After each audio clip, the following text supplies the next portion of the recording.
देश की ताकत तीनों है महान, जवान, किसान और जनता महान। सियासी समीकरणों में हलचल, जाति जनगणना बनी कांग्रेस और बीजेपी दोनों के लिए दोधारी तलवार। भारत में एक बार फिर जाति जनगणना का मुद्दा केंद्र में है।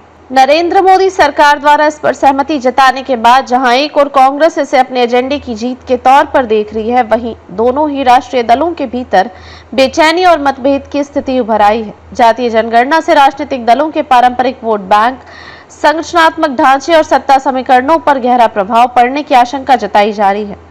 जाति जनगणना का ऐलान, राजनीति में उबाल।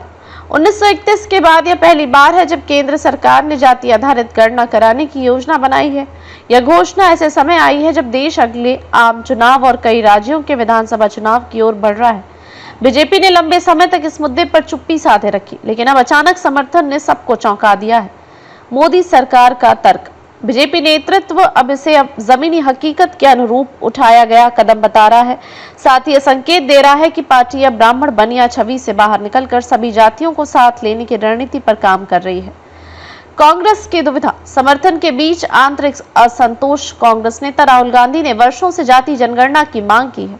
पार्टी का यह प्रयास सामाजिक न्याय को आगे बढ़ाने का था, लेकिन अब जब सरकार ने इसे लागू करने की बात की है, कांग्रेस में विरोध के सुर उभरने लगे हैं। मुख्य बातें, कांग्रेस कार्य समिति की हालिया बैठक में कई ऊपरी जाति के नेता गैर हाजिर रहे।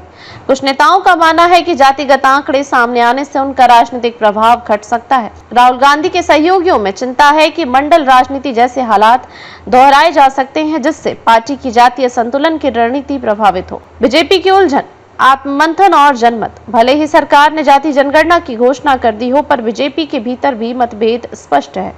2021 में केंद्र ने सुप्रीम कोर्ट में हलफनामा दाखिल कर इसे नीतिगत निर्णय बताकर खारिज किया था। ऐसे में अब रुख बदलना पार्टी के लिए सफाई देने की चुनौती बन गया है।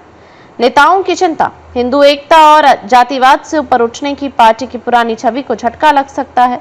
पार्टी को डर है कि कांग्रेस आरोप लगाएगी कि बीजेपी उसके एजेंडे की नकल कर रही है। आंतरिक रूप से कई ऊपरी जातियों के नेता जैसे ठाकुर, रेड्डी, नायर आदि इसे अपनी राजनीतिक शक्ति के शरण के रूप में देख रहे हैं। जाति सर्वे का असर, बिहार और तेलंगाना का उदाहरण। हाल ही में बिहार और तेलंगाना में किए गए जाति सर्वे ने देश भर में चर्चा को हवा दी है।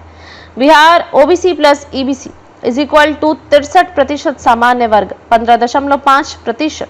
तेलंगाना अन्य जातियां, ऊपरी जातियां इक्वल टू लगभग 15%। ये आंकड़े दिखाते हैं कि भारत की राजनीति में ऊपरी जातियों की मौजूदगी उनकी आबादी से कहीं अधिक रही। इससे अब आरक्षण व्यवस्था में पुनर्विचार और राजनीतिक प्रतिनिधित्व के पुनर्गठन की मांग तेज हो सकती है। सियासी समीकरणों पर असर, जाति जनगणना केवल सामाजिक आंकड़ा संग्रह नहीं है, यह एक राजनीतिक शिफ्टिंग पॉइंट बन सकता है। इससे न केवल आरक्षण नीति प्रभावित होगी, बल्कि राजनीतिक दलों की पूरी चुनावी रणनीति भी बदल सकती है।